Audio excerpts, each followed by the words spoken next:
Well, I want to thank whoever is responsible for putting me here today.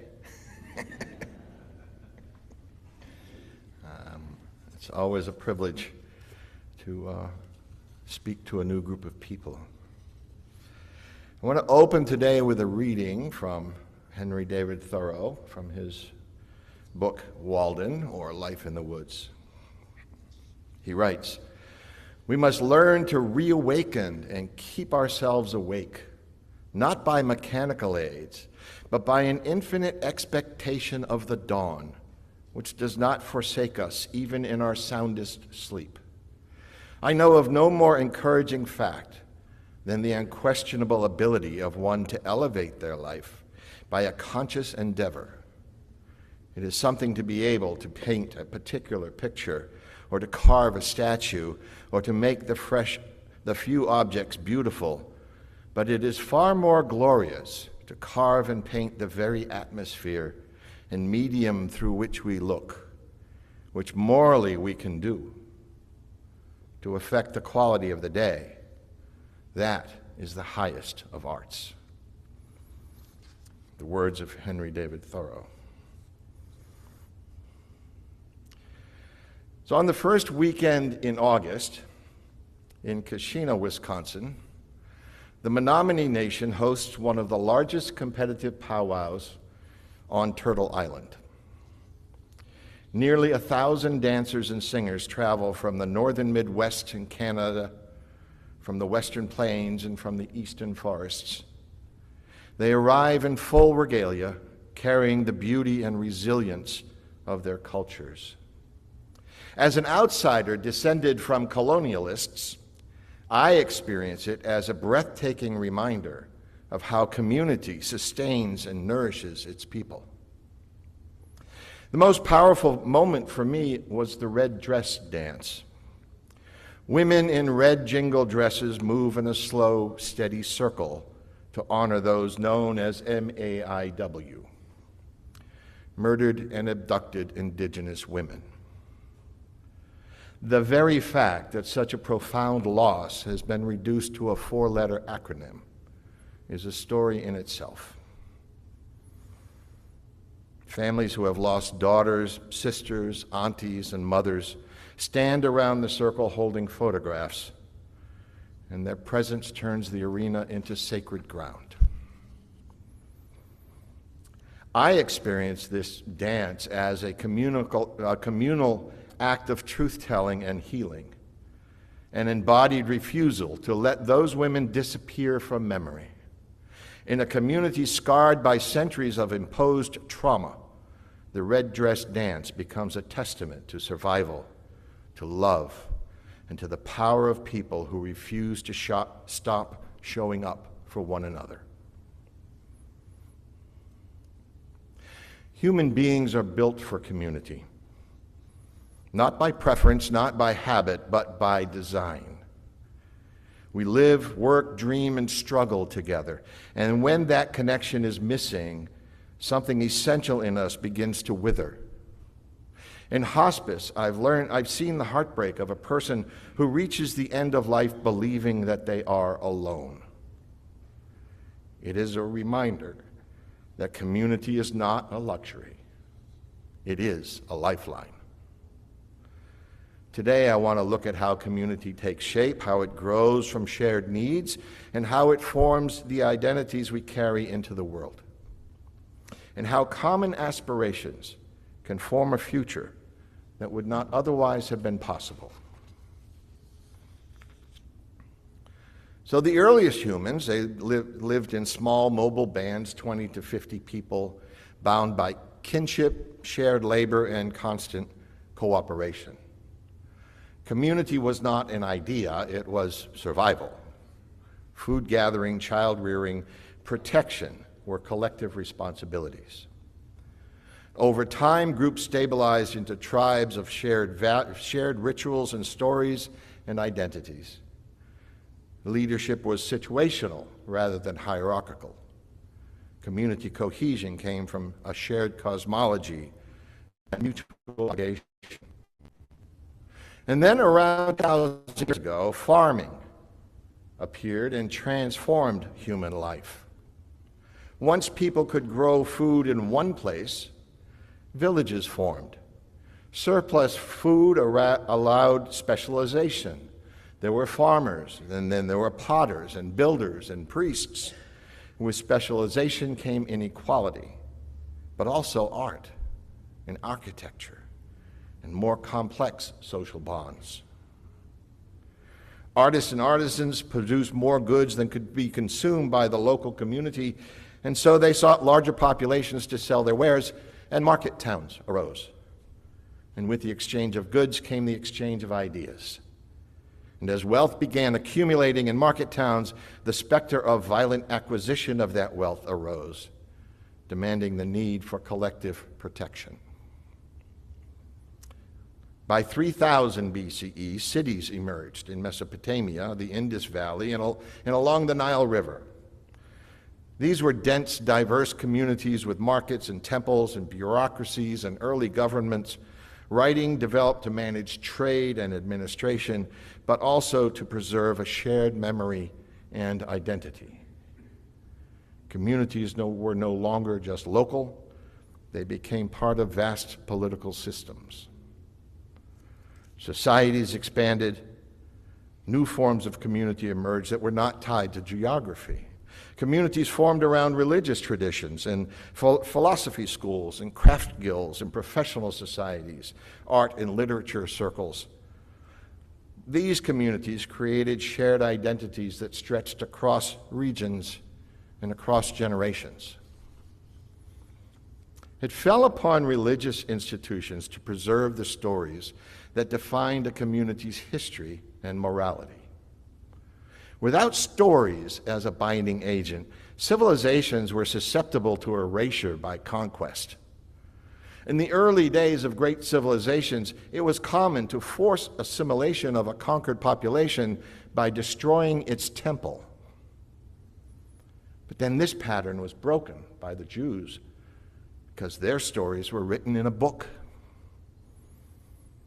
And when they were exiled from Israel, they kept their faith in the diaspora. And this successful model was copied by Christians and Muslims. The book allows them to maintain a faith community within the context of a larger community. Now, after the fall of the Eastern Roman Empire, Europe was fragmented into rural and feudal territories. The reconstruction of community on the continent fell to the final vestige of the empire, the Roman Catholic Church. Monasteries preserved knowledge, developed advanced agricultural techniques, offered population, offered hospitality and markets and protection. Artisans, peasants, traders attracted by these services formed towns. As Europe stabilized, larger towns built cathedrals to house bishops and the church hierarchy. A cathedral was not just a church. It was a massive construction project employing hundreds. It was a magnet for pilgrims, a center of education, law, administration, and a marketplace for goods and services. Market cities needed to trade among themselves, and the transportation infrastructure of roads and bridges was built. Governance created a need for common laws and diplomacy for associated professionals, and the need for education created universities and a community of scholars. European societies developed steep hierarchies of power, concentrating authority at the top and empowering leaders to dominate those below them. This model of dominance, rooted in conformity, control, and extraction, does not translate well into many other world cultures. Yielding to a single dominant leader or sect requires submission not only of behavior, but of belief. A dominating worldview treats land and people as resources to be used, extracted, and consumed for the benefit of the powerful. Many indigenous communities, by contrast, have long lived in a reciprocal relationship with their forests and their waters and the lands they inhabit. Their social structures emphasize balance, responsibility, and the well-being of the whole system. When Europeans arrived with a culture shaped by hierarchy, violence, and the advanced technologies of war, these indigenous communities were overwhelmed. Yet the contrast between domination and reciprocity continues to illuminate what is at stake in how human beings choose to live together. Industrialization of the 18th and 19th century brought the next transformation of communities. Mass production milled dense urban centers and rewove the fabric of daily life into one of soul-crushing drudgery. Inevitably, it stirred a deep cultural longing for a different kind of freedom. The crowded tenements, the regimentation of factory time, the rise of impersonal institutions made many Europeans and Americans alike dream of wide horizons and self-determined lives. And just as new forms of community were taking shape in the cities, another story was taking hold, a story that promised escape from the very pressures that modern life was creating. The story lived on the edges of the map, in the vast North American continent, newly opened to European settlement, where the imagination could run towards wilderness and solitude and the possibility of becoming somebody entirely new. The opening of the American continent to Europeans gave hope to many who felt trapped on the small continent. It offered dreams of owning land, building empires, and living free of community restraints. Myths like those of the mountain men fed their fantasies. Jim Bridger and Jeremiah Smith and Kit Carson were noted names, but so many more made their living hunting and trapping by themselves all winter long. Their legends helped create the myth of the American self-made man. The dream of individual freedom was marketed to the world as the American dream. Ralph Waldo Emerson writes, quote, "It is only as a man puts off all foreign support and stands alone that I see him to be strong and to prevail," end quote. Emerson's vision of self-reliance became a model for the successful American. And the fact that so many set up their own businesses and farms and factories became our calling card. Freedom of mind generated waves of innovation that in our open market system continued to generate new wealth. The world began to shrink as new forms of transportation and communication arose, and manifest destiny became the spiritual call of the new nation. In our spirits, we found what Thoreau calls the infinite expectation of a new dawn. As technology improved, new applications were found. There were always hope for a better future. New communities developed around these technologies, the first among scientists who created it, and then among the engineers who applied it, and then among the entrepreneurs who brought it to market. National expositions were put on to introduce the general public to the wonders of human creation. Hope was garnered from the imaginations that people applied to science. At the same time, another kind of community gained prominence. Those who were frightened by the new science and technology and saw it as an affront to God's will. Christian fundamentalism rose at the beginning of the 20th century to affirm the inerrancy of the Bible read literally and the belief in current-day miracles. Christian fundamentalists sought to dominate American society with their own worldview. And towards that end, they have been beating the drum for over 100 years. In the late 20th and early 21st centuries, communication technologies reshaped community again. Now people form more informal connections across continents through shared interests, activism, identity, and culture. Ideas spread globally in an instant. These communities can offer a powerful sense of belonging, connecting through like ideas and common values without regard to geography. And for the lonely and disempowered living in modern industrial communities, the new technology offers a lifeline out of their isolated existence. As with any new technology, though, the benefits come with some severe detriments. This new connectivity offers the opportunity for anonymity, misinformation, and deception to enter the very community that it creates. Anonymity provided by online communities limits our vulnerability. We can manage our online presence to manipulate what others think of us. Belonging then begins to feel more performative and less authentic.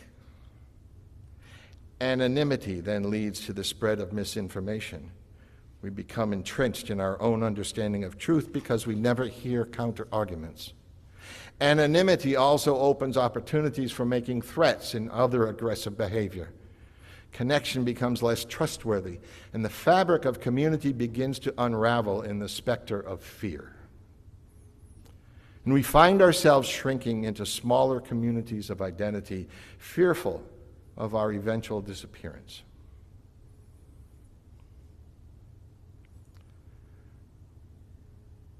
Sorry, that's been kind of heavy. But people of faith from all sources are inherently people of hope, looking forward to an existence more noble. As the threads of community become unraveled, we are called to put a new weft on the loom and begin a new design, a design centered more on love and less on fear. On the UU loom, our principles guide us in designing this new love-centered community, a community where we acknowledge each member as a unique spirit and where the community benefits from the full expression of each spirit.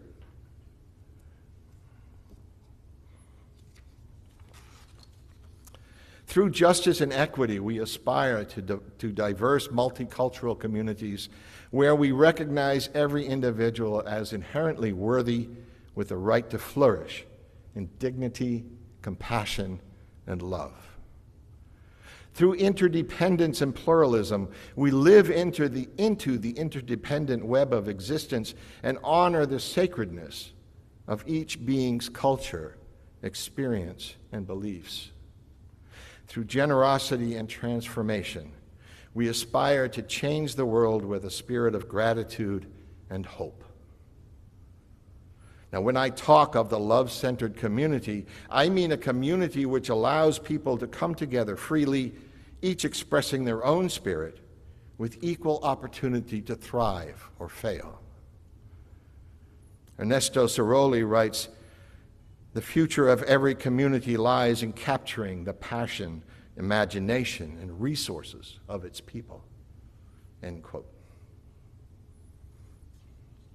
I envision a community where every failure is a chance to learn, where every success is a chance to serve. I believe that humanity's purpose is to continue to acquire new knowledge, to make that knowledge available to each member of the human community, to move forward in our understanding of human purpose, and to allow our collective spirit to flourish in ways we have yet to imagine.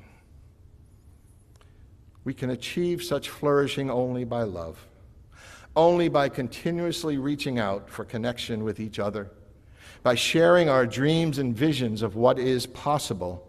It is the message offered by every great spiritual teacher in our world has ever known. It is the vision we seek when we live in the infinite expectation of dawn.